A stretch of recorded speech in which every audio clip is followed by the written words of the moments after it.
வண்டியை சரிபார்த்து விட்டீர்களா? அச்சாணி எல்லாம் சரியாக இருக்கிறதா? என் நகத்துக்காரர் உடல்நலம் தேறிய பின் முதல் முறையாக வெளியூர் செல்கிறார். வழியில் எந்த விதமான சங்கடமும் ஏற்படக்கூடாது. உங்களுக்கு இருக்கும் அதே அக்கறை கவலை எனக்கும் இருக்கிறது எஜமானி அம்மா. நானே பக்கத்தில் இருந்து எல்லாவற்றையும் பார்த்து விட்டேன். நாளூர் ஆணிடமும் சொல்லிவிட்டேன். ஆமாம், அவரை தனியாக அனுப்புவதில் எனக்கு உடன்பாடு இல்லை. என்னம்மா ஆண்டாள், வெளியூர் எங்காவது கிளம்பிக் கொண்டிருக்கிறீர்களா? வாசலில் வண்டி நின்று கொண்டிருக்கிறது. வணக்கம் ஏசுமா. ஆமாப்பா, ஆனால் நான் செல்லவில்லை. நீங்கள் நேற்று இரவு தாமதமாக வந்ததால் உங்களிடம் தெரிவிக்க இயலவில்லை. என் நகத்துக்காரர் தான் ஐயம்பேட்டை செல்கிறார். ஓ, முத்துக்குமரனை சந்திக்கவா? சரிங்க ஏசுமா, நான் உத்தரவு வாங்கிக் கொள்கிறேன். வண்டியில் வேறு ஏதாவது வைக்க வேண்டுமா? அதையெல்லாம் ஜெயராமன் ஏற்பாடு செய்து விடுவார். சரிங்க எஜமானியம்மா, வருகிறேன் எஸ்மான். முத்துக்குமரன் மிகவும் நேர்மையான வியாபாரி, குரேசனுக்கு வேண்டப்பட்டவன். இவன் வயதுதான் அவனுக்கும். இதில் வேடிக்கை என்னவென்றால், மற்றவர்கள் என்னை தொடர்பு கொள்ள விரும்புவார்கள். ஆனால் முத்துவோ குரேசன் வருவதைத்தான் விரும்புவான். அது ஏனோ தெரியவில்லை. அவர்கள் இருவருக்குள் அப்படி ஒரு அந்யோன்யம். எப்படியோ குரேசன் மீண்டும் வியாபாரத்தில் ஆர்வம் எடுத்துக் கொள்வது வரவேற்கத்தக்க விஷயம். அன்றே உன்னிடம் சொல்லி இருக்கிறேனே, ஓரிரு தினங்களில் சரியாகி விடுவான். அசதி அதிர்ச்சிதான் காரணம் என்று. நல்லபடியாக போய்விட்டு வரட்டும். இந்த ஒரு முறைதான் அடியேன் போகப் போகிறேன்.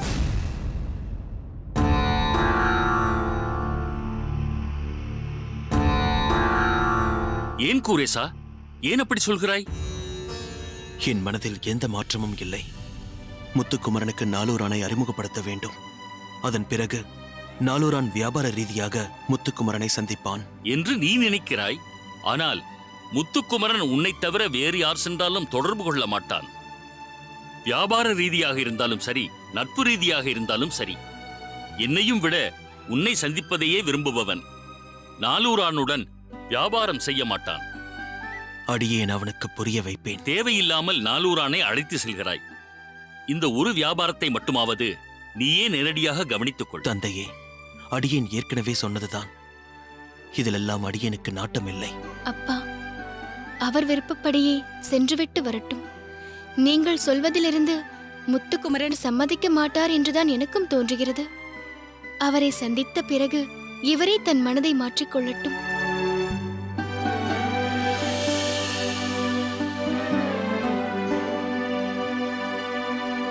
நமஸ்காரம் சுவாமி.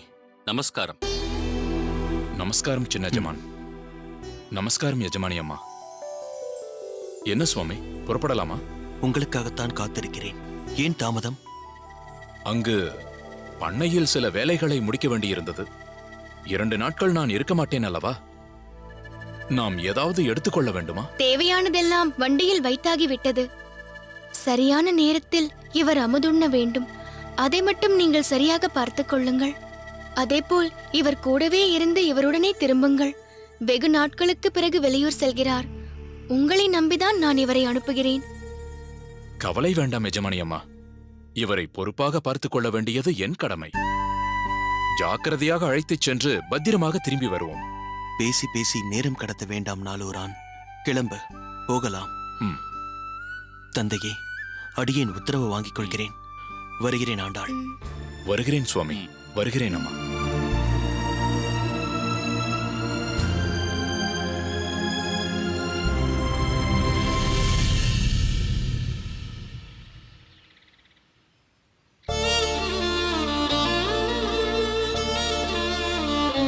சோமியாஜி சுவாமிகள் சற்றே நினைவிழந்து இருக்கிறார்.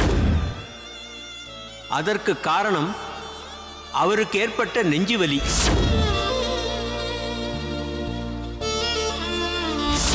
ஓய்வு ஒன்றுதான் அதற்கு மருந்து. குறிப்பாக வரும் 1 வாரத்திற்கு அவர் அகத்தை விட்டு எங்கும் செல்லக்கூடாது. அகத்திலும் எந்த வேலையிலும் ஈடுபடாமல் ஓய்வாக இருக்க வேண்டும்.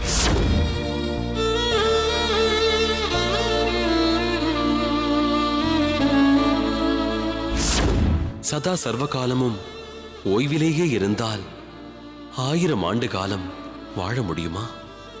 இந்த சரீரமும் ஒரு இயந்திரம் போல்தான். பழுது ஏற்படத்தான் செய்யும். அதற்கு தக்க சிகிச்சை அளித்தால் மீண்டும் முன்போல் செயல்படத் தொடங்கும்.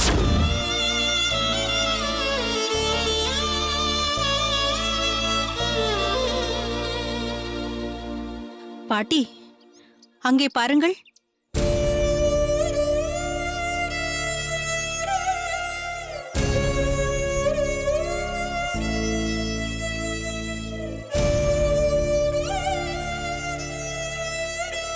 காந்திமதி, ஏன் இங்கே தனியாக அமர்ந்திருக்கிறாய்?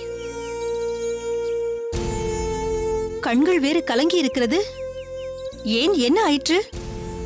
என்ன அமுதா, என்ன கேள்வி கேட்கிறாய் நீ? காந்திமதி மனமுடைந்து போய் உட்கார்ந்திருக்கிறாள். இதே கோவிலில் தானே இவள் அகத்துக்காரர் மயங்கி கீழே விழுந்தார். மருத்துவரிடமும் அழைத்து செல்லப்பட்டார். இப்பொழுது ஓய்வில் இருக்கிறார். நன்றாக நடமாடிக் கொண்டிருந்தவர் திடீரென்று படுக்கையில் விழுந்தால் யாருக்குத்தான் வேதனையாக இருக்காது? போதும், நிறுத்துங்கள் பாட்டி. மீண்டும் மீண்டும் அதையே சொல்கிறீர்கள். காந்திமதியின் மனதை மாற்றும் விதத்தில் வேறு ஏதாவது பேசலாம் என்று நினைத்தால் நீங்கள் சுவாமிகளின் உடல் நலத்தை பற்றி மட்டுமே பேசுகிறீர்கள். இல்லை மாமி, பாட்டியை குறை கூறாதீர்கள். அவர்கள் சொன்னாலும் சொல்லாவிட்டாலும் என்னால் அந்த அதிர்ச்சியிலிருந்து மீண்டு வர இயலவில்லை. அகத்தில் வலிய வலிய வந்து கொண்டே இருப்பார். என்னிடம் இதை செய் அதை செய் என்று ஏதாவது பணித்துக் கொண்டே இருப்பார். அகமும் எப்பொழுதும் கலகலப்பாக இருக்கும். இப்பொழுதும் களை இழந்திருக்கிறது மாமி. ஏன், பட்டு எந்த வேலையும் செய்ய மாட்டாளா? எதை பற்றி பேசினாலும் உங்களால் பட்டுவை இழுக்காமல் இருக்கவே முடியாதா? பட்டு அகத்தின் மற்ற வேலைகளை எல்லாம் செய்தாலும் இவருக்கென சில பிரத்யேக வேலையை நான் தான் செய்ய வேண்டும். உதாரணமாக, அவர் உடுத்தும் மடி வேஷ்டியை நான் தான் உலர்த்தி அவருக்கு கொடுக்க வேண்டும்.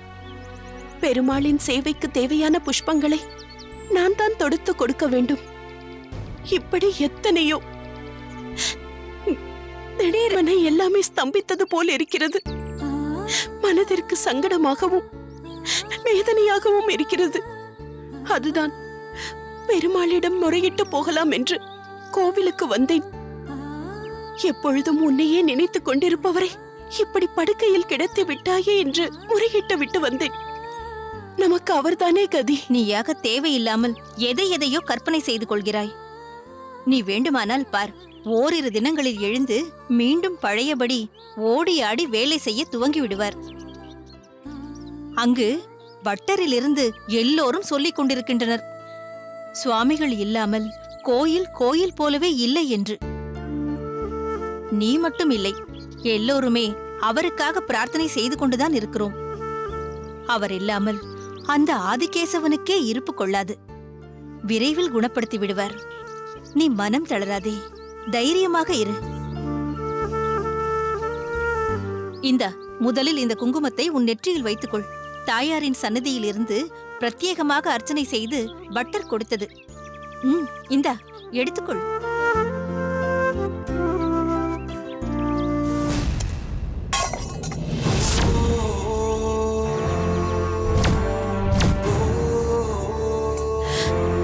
என்ன மாமி இது? அபசகுணம் போல் குங்குமம் சிதறிவிட்டதே. அபசகுணமா? என்ன உளறுகிறாய் காந்திமதி? குங்குமம் சிதறினால் அமங்கலம் என்று யார் சொன்னது? குங்குமம் கொட்டினால் அந்த அகத்தில் விரைவில் கல்யாணம் நடக்கும், ஏதாவது மங்களகரமான விசேஷம் நடக்கும் என்றுதான் சொல்லுவார்கள். அந்த விதத்தில் பார்த்தால் உன் மாங்கல்யம் வலுவாக இருக்கிறது என்றுதான் அர்த்தம். நீ இப்படி சொல்கிறாய்.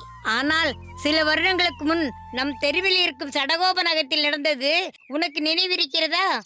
குங்குமம் சிதற குடும்பமே சிதறி போயிற்று. அந்த வேதனை தாழாமல் திடகாத்திரமாக இருந்த சடகோபன் மாரடைப்பால் ஆச்சாரியார் திருவடியை அடைந்தார். இந்த ஊரே அதை பற்றி தானே பேசிக் கொண்டிருந்தது. இந்த உதாரணத்தை இப்போது உங்களிடம் யாரும் கேட்கவில்லை பாட்டி. அப்படி பார்த்தால் நானும் பல உதாரணங்களை சொல்ல முடியும். என் அகத்திலேயே நடந்தது. குங்குமம் சிதறிய 1 மாதத்திற்குள் என் தங்கைக்கு கல்யாணம் நடந்தது. ஆயுள் ஆரோக்கியத்துடன் அவள் சீரும் சிறப்புமாக நன்றாகத்தான் இருக்கிறாள். அதனால் எதையாவது சொல்லி காந்திமதியை மேலும் வேதனைக்கு உள்ளாக்காதீர்கள். காந்திமதி, இதில் குங்குமம் சற்று மீதம் உள்ளது. இதை உன் நெற்றியில் வைத்துக்கொள்.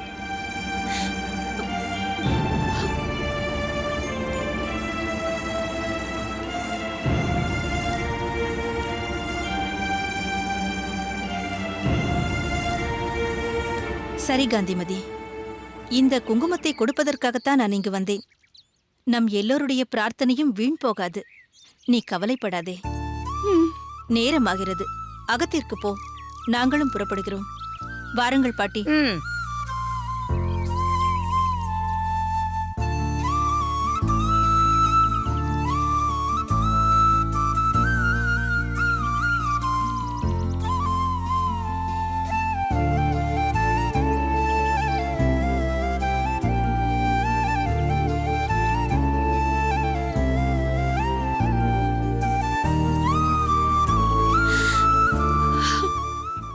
ஆதிகேசவா, உன்னைத்தான் நம்பி இருக்கிறேன்.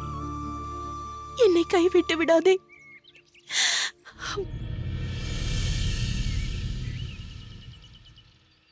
விதிமுறைகளை கடைபிடிப்பது நல்ல விஷயம்தானே?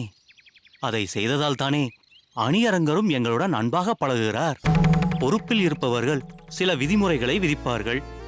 அதை மற்றவர்கள் கடைபிடிக்க வேண்டும் என்று எதிர்பார்ப்பார்கள். அப்படி ஒரு எதிர்பார்ப்பு அணியரங்கருக்கு இருப்பதில் தவறொன்றும் இல்லையே. அப்பா பிள்ளைக்கரசு நம்பி, ஒரு நிகழ்ச்சியை கருத்தில் வைத்துக் கொண்டு அணியரங்கர் செய்வது அனைத்தும் உத்தமமான செயல் என்றும் அவர் உதிர்க்கும் வார்த்தைகள் அனைத்தும் வேத வாக்கு என்றும் முடிவு கட்டி விடாதே. அணியரங்கர் நடந்து கொள்ளும் விதம் உச்சிதமாக இருந்தால் நம் ஆச்சாரியர் ஏன் அவர் விஷயத்தில் பார்த்து நடந்து கொள்ளும்படியும் சில விஷயங்களில் ஒதுங்கியே இருங்கள் என்றும் சொல்லப் போகிறார்? சரியாகச் சொன்னீர்கள் பிள்ளைகளா. ஒரே அடியாக அணியரங்கர் சார்பாக சாய்வதும் அவர் பிரயோகிக்கும் வார்த்தைகளை நாமும் கைக்கொள்வதும் நமக்கு சரிவராது. ஆச்சாரியரின் அடியொற்றித்தான் நாம் நடக்க வேண்டும். அதை நாங்கள் நன்றாக உணர்ந்திருக்கிறோம் சுவாமி. யார் யாரிடம் எப்படி நடந்து கொள்ள வேண்டும், எத்தகைய வார்த்தைகளை செயல்களை பின்பற்ற வேண்டும் என்று எங்களின் தாய் நன்றாகவே விளக்கி கூறியுள்ளார். அவ்வகையில் அதிகாரி அணியரங்கரின் வயதிற்கும் அனுபவத்திற்கும் மதிப்பளிக்கிறோம். அதற்காக அவர் செய்வது அனைத்தையும் ஏற்கிறோம் என்று அர்த்தமில்லை. அப்படி என்றால் சரி, நீங்கள் விவரமாகத்தான் இருக்கிறீர்கள். புதிதாக இங்கு ஸ்ரீரங்கத்திற்கு வந்திருப்பதால் கண்டதே காட்சி கொண்டதே கோலம் என்று இருந்துவிட வேண்டாம். நிச்சயம் அப்படியெல்லாம் இருக்க மாட்டோம் அண்ணா. தீயவை ஒதுக்கி நல்லதையே கைகொள்வோம். ஆச்சாரியாரின் அனுகிரகத்தையும் பெறுவோம். நல்லது அண்ணா, உங்களிடம் ஒன்றை சொல்ல வேண்டும் என்று இருந்தேன். ஆனால் அதற்குள் உரையாடல் வேறு திசையில் சென்று விட்டது. சொல் பிள்ளைக்கரசு. நேற்றைய தினம் உங்களது அபிநயம் கண்டோம். வெகு நேர்த்தி. அங்க அசைவுகளை அற்புதமாக அபிநயித்து அந்தந்த புராண இதிகாச சம்பவங்களை கண்முன்னே கொண்டு வந்து நிறுத்தினீர்கள். அதற்கு நீங்கள் காட்டிய பிரயாசை மிகவும் கொண்டாடத்தக்கது. இருப்பினும் என்ன இருப்பினும் தயங்காமல் சொல். அபிநயத்தில் ஏதாவது குறைகள் இருந்ததா? அபிநயத்தில் குறைகளா? வாய்ப்பே இல்லை அண்ணா. தங்களுக்கு ஆச்சாரியரின் அருள் பூரணமாக இருக்கையில் குறைகள் இருக்க முடியுமா? அனைத்தும் அருமையே. இருப்பினும் மிகவும் சிரத்தையுடன் ஆத்மார்த்தமாக அபிநயிக்கும் சேவைக்கு மேலும் வலு சேர்க்கும் விதமாக ஒரு யோசனை. அது என்னப்பா யோசனை? அந்தந்த பாசுர வரிகளுக்கு ஏற்ப அர்த்தம் கொடுக்கும் வகையில் தாங்கள் பலவிதமான அபிநயங்களை பிடித்துக் காட்டுகிறீர்கள். கோயிலுக்கு வரும் பக்தர்களும் சேவார்த்திகளும் உணர்ந்து ரசிக்கிறார்கள்.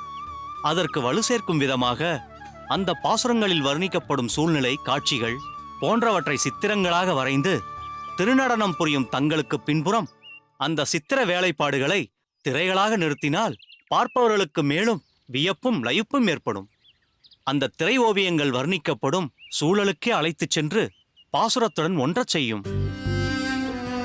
அண்ணா சொன்னதைதான் அடியேனும் சொல்ல வந்தேன். அதற்குண்டான ஏற்பாட்டை உடனடியாக செய்தால் மிகவும் நன்றாக இருக்கும். யோசனை என்னவோ நல்ல யோசனைதான். ஆனால் இது நடப்பது சாத்தியமா என்று யோசிக்க வேண்டும். அரையர் சொல்வது சரிதான். இது எதற்கு வேண்டாத வேலை, வீண் செலவு என்று அங்கலாய்ப்பார் அந்த அணியரங்கர். ஏதோ இந்த அளவிற்கு இப்போது நடக்கும் அரையர் சேவையை அவர் அனுமதிப்பதே பெரிய விஷயம். இதற்கே அவர் அதிகம் நாட்டம் செலுத்துவதாக தெரியவில்லை. தொன்று தொட்டு நடக்கும் வைபவம் என்று வேண்டா வெறுப்பாக ஒத்துக்கொண்டிருக்கிறார். நீங்கள் சொன்னபடியெல்லாம் நடக்கும் என்பது நிச்சயம் கேள்விக்குறிதான்.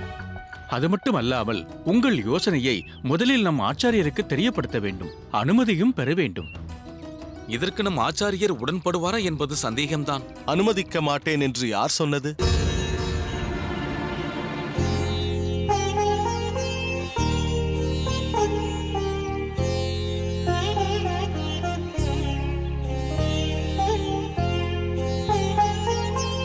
ஆச்சாரியார் எங்களின் வந்தனங்களை ஏற்றுக்கொண்டு அருள வேண்டும். சம்பிரதாய சிற்பிகளாக புகழுடன் விளங்குவீர்களாக. சுவாமி, கோயில் பகுதியாக இருப்பதால் தங்களை சாஷ்டாங்கமாக சேவித்து வணங்க முடியாமல் இருக்கிறோம். அதனால் என்ன, மானசீகமாக, அதாவது மனதால் வணங்குவதும் முறைதானே. மனதில் வேறொன்றை நினைத்து வெறும் சரீரத்தை மட்டும் கீழே கிடத்தி சேவிப்பதால் ஒரு பயனும் இல்லை. நீங்கள் மனதால் ஒருமித்து வந்தனங்களை சேவிப்பீர்களானால் அதுவே மிகச் சிறப்பு வாய்ந்தது, உயர்வானது. நாங்கள் ஆத்மார்த்தமான வந்தனங்களையே தங்களுக்கு சமர்ப்பிக்கிறோம் சுவாமி. அது மட்டுமல்ல, மனம், வாக்கு, காயம் இம்மூன்றாலும் தங்களை வணங்குகிறோம் சுவாமி. மிக்க சந்தோஷம். என்ன திருவரங்க அரையரே, மிக அற்புதமான ஓர் யோசனையை இவர்கள் தெரிவிக்கிறார்கள். அதை அடியேன் அனுமதிக்க மாட்டேன் என்பது போல் இவர்களிடம் சொல்லிக் கொண்டிருக்கிறீர்கள். அது திடீரென்று ஒரு மாற்றத்தை நிகழ்த்துவது முறையாகுமா சுவாமி? நல்ல யோசனைகளை வரவேற்று அதை செயல்படுத்தி மாற்றங்கள் ஏற்றம் பெறும்படி செய்வதில் தவறொன்றுமில்லையே. பகவத் காரியங்களில் சம்பிரதாய நெறிமுறை, புதுமையான வழிமுறைகளில் மக்களிடம் கொண்டு சேர்க்கும் முயற்சியும் பாராட்டப்பட வேண்டியதே. இதில் முக்கியமாக கவனிக்கப்பட வேண்டியது என்னவென்றால், குறிக்கோளுக்கு எவ்விதத்திலும் பங்கம் ஏற்பட்டுவிடக்கூடாது, வழிமாறி போய்விடக்கூடாது. சம்பிரதாய தத்துவங்கள் சிதைக்கப்படாமல் காலங்களின் அவசியத்திற்கேற்ப மக்களிடம் சென்று சேருமானால் அதை தவிர்க்க வேண்டிய அவசியமில்லை. அவ்வகையில் பிள்ளைக்கரசு நம்பி தெரிவித்த யோசனையை அறிவுபூர்வமாக ஏற்று செயல்படுத்தி மக்களும் ரசித்து பலன் பெறும் வகையில் நடைமுறைப்படுத்த வேண்டும். உங்கள் உத்தரவுப்படியே சுவாமி. பிள்ளைக்கரசு நம்பி, சொட்டை நம்பி, உங்கள் யோசனை அடியேனுக்கு மிகுந்த பூரிப்பை தருகிறது. பகவானுக்கு ஆற்றும் சேவையில் எப்போதும் ஆக்கமும் ஊக்கமும் கொண்டு இப்படித்தான் பல அற்புதமான சிந்தனைகளை செயல்படுத்த வேண்டும்.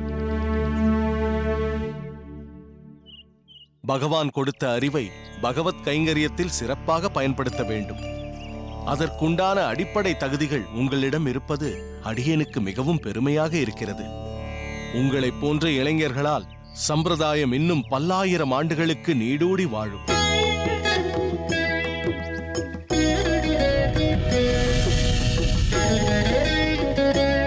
அணியரங்கர் பாராட்டிய இளைஞர்கள் வேறு யாருமல்ல, அடியேனின் சொந்தங்கள், இரத்த பந்தங்கள்.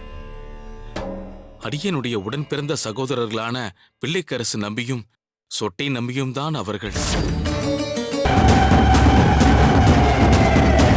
கலைஞரின் தென்பாண்டி சிங்கம் செப்டம்பர் 15 முதல் இரவு 8:30 மணிக்கு காணத் தவறாதீர்கள்.